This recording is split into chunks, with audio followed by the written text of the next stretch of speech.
ओम नमो भगवते वासुदेवाय।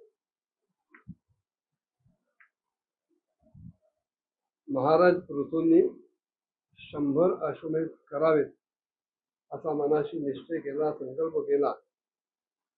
आणि हे कळल्यानंतर भगवान इंद्रांच्या मनामध्ये असा विचार आला की यांनी जर खरोखर 100 अश्वमेध केले तर याचं कर्म माझ्या कर्मांपेक्षा बळकट ठरेल.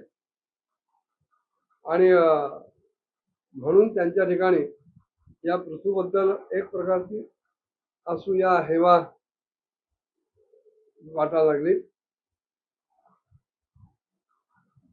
महाराज पृथ्वीच्या यज्ञामध्ये सगळ्यांचे अंतरात्मा असलेले सर्वलोकपूज्य जगदीश्वर भगवान हरी यांनी यज्ञेश्वर रूपामध्ये साक्षात दर्शन दिलेलं होतं. आणि त्यांच्याबरोबरच ब्रह्मा रुद्र त्याचप्रमाणे विविध लोकपालगण आपापल्या अनुचरांच्या बरोबर तिथे उपस्थित झालेले होते. त्यावेळेला सगळे गंधर्व मुनी आणि अप्सरा सुद्धा भगवंताची कीर्ती गात होते. सिद्ध विद्याधर दैत्य दानव यक्ष सुनंद नंद इत्यादी भगवंताचे प्रमुख पार्षद आणि जे सदा सर्वदा भगवंताच्या सेवांसाठी उत्सुक असतात, उतावीळ असतात, अधीर असतात, अशी कपिल नारद दत्तात्रय आणि सनकाजी योगेश्वर इत्यादी मंडळी सुद्धा त्यांच्याबरोबर तिथे त्या यज्ञात उपस्थित झाली होती. मैत्रेयजी विद्वानांना सांगतायत की त्या यज्ञामध्ये यज्ञ सामग्री देणाऱ्या भूमीनं जणू काही कामधेनूचंच रूप घेतलेलं होतं. आणि यजमानाच्या सगळ्या कामना इच्छा आकांक्षा तिनं तिथे पूर्ण केल्या. सगळ्या नद्या जणू काही द्राक्ष ऊस इत्यादींचा रसच वाहून आणत होत्या, किंवा ज्यांच्यामधनं अक्षरशः मध गळत राहतो, शिपकत राहतो, अशा प्रकारची फळं देणारे मोठमोठाले वृक्ष, दूध दही अन्न तूप इत्यादी अनेक प्रकारची यज्ञीय सामग्री तिथे त्यांना मिळत होती. समुद्रातल्या अनेक प्रकारच्या रत्नराशी आणि पर्वत भक्ष्य भोज्य चोष्य आणि नेय असं 4 प्रकारचं अन्न त्या यज्ञासाठी उपलब्ध करून देत होते. आणि लोकपालांसह संपूर्ण लोक विविध प्रकारच्या भेटी आहेत त्या यज्ञामध्ये महाराजांना देत होते.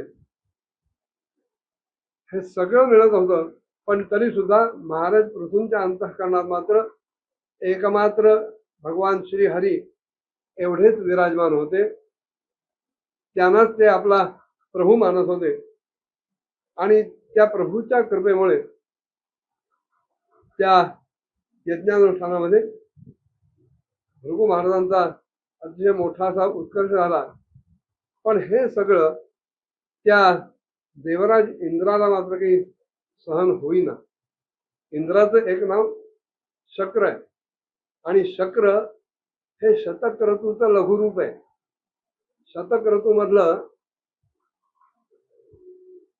त आणि तू ही 2 अक्षरे जर काढली तर शक्रच होतं. शतक ऋतू आणि शक्र दोघांचा अर्थ एकच आहे, तो म्हणजे इंद्र. इंद्र ज्या आसनावर अधिष्ठित झालेला आहे, अन्य कोणीही 100 यज्ञ केले, अश्वमेध यज्ञ केले की त्याचं स्थान दळमाळायला लागतं आणि त्याला चिंता वाटायला लागते की आता आपल्याला स्थानभ्रष्ट व्हावं लागणार. याही वेळेला महाराज पृथूंनी 100 अश्वमेध यज्ञ करायचं ठरवलं. आणि त्यामुळे इंद्राच्या मनामध्ये भीती निर्माण झाली, आपलं आता आसन डळमळीत होईल का काय. आणि म्हणून तो यज्ञ परिपूर्ण होऊ नये म्हणून त्या यज्ञामध्ये काहीतरी विघ्न निर्माण करावं असा त्यांनी प्रयत्न सुरू केला. ज्या वेळेला महाराज पृथूंचा हा 100वा अश्वमेध यज्ञ चालू होता आणि त्या यज्ञाद्वारे भगवान यज्ञपती यज्ञेश्वरांची आराधना करत होते तेव्हा त्या इंद्रानं ईर्ष्यावश त्या यज्ञाचा घोडा अतिशय गुप्त रूपानं पळवला. इंद्रानं आपल्या रक्षणासाठी कवच रूपानं पाखंड वेश धारण करून घेतलेला होता की जो अधर्माला धर्मासारखा फासवेल. लोकांच्या मनात अधर्म म्हणजेच धर्म अशा प्रकारचा भ्रम निर्माण करेल अशा प्रकारचा त्यांनी तो वेश धारण केलेला होता. पापी माणसं सुद्धा असा तो पाखंडी वेश धारण केल्यानंतर लोकांना धर्मात्मा वाटू शकतात असा अवतार इंद्राने धारण केलेला होता. आणि अशा त्या वेशामध्ये तो घोडा घेऊन अत्यंत शीघ्र वेगानं आकाश मार्गाने चाललेला होता. आणि त्याच वेळेला त्याच्यावर भगवान अत्रि ऋषींची नजर पडली. त्यांनी त्याला पाहिलं आणि त्यांनी सांगितल्यामुळं अत्रि ऋषींच्या आदेशानुसार महाराज पृथूंचा महारथी पुत्र त्या इंद्राला मारण्यासाठी म्हणून त्याच्या मागे लागला, त्याचा पाठलाग करायला लागला. आणि अत्यंत रागानं तो त्याला सांगायला लागला, अरे थांब थांब, आहे तिथेच उभा राहा. त्यावेळेला इंद्राचं जे रूप होतं ते मस्तकावर जटांत जंगल, शरीरावर भस्म धारण केलेलं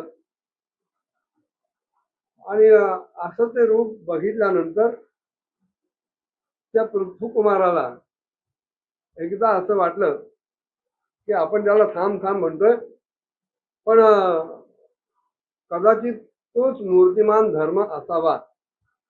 आणि म्हणून त्यानं आपलं धनुष्यबाण आवरलं आणि त्याच्यावर शरसंधान केलं नाही. आणि तो तसाच इंद्राला न मारता किंवा त्याचा घोडा परत न ताब्यात घेता परत जेव्हा यायला लागला तेव्हा महर्षी अत्रीने पुन्हा एकदा त्या पृथूच्या मुलाला आज्ञा केली, अरे तुला वाटतोय तसा तो धर्मात्मा नाहीये, तो इंद्र आहे आणि तुझ्या वडिलांच्या यज्ञातला तो अश्व तो पळवून नेतोय. तेव्हा अधम अशा या इंद्रदेवतानं तुमच्या यज्ञात विघ्न निर्माण केलाय, तेव्हा त्याला मारायलाच पाहिजे, तू त्याचा वध कर. अशी जेव्हा अत्रि ऋषींची आज्ञा झाली तेव्हा मात्र हा पृथुपुत्र अतिशय क्रोधाविष्ट झाला आणि अत्यंत वेगानं आकाशातून जाणाऱ्या इंद्राचा त्यांनी पाठलाग केला. आणि आपल्या मागे हा पृथुपुत्र येतो असं बघितल्याबरोबर इंद्रानं तो आपला पाखंडी वेशही टाकून दिला आणि तो घोडाही तिथेच सोडून दिला आणि तो अंतर्धान पावला. आणि हा इंद्रानं परत केलेला यज्ञीय अश्व पृथुपुत्र आपल्या पित्याच्या यज्ञशाळेत घेऊन आला. आपल्या मुलाचा हा पराक्रम बघितल्यानंतर पृथूच्या या मुलाला सगळ्या ऋषींनी महर्षींनी विजिताश्व असं अभिदान दिलं. पुढे काय काय घडलं पुढच्या भागात बघूया. ओम नमो भगवते वासुदेवाय.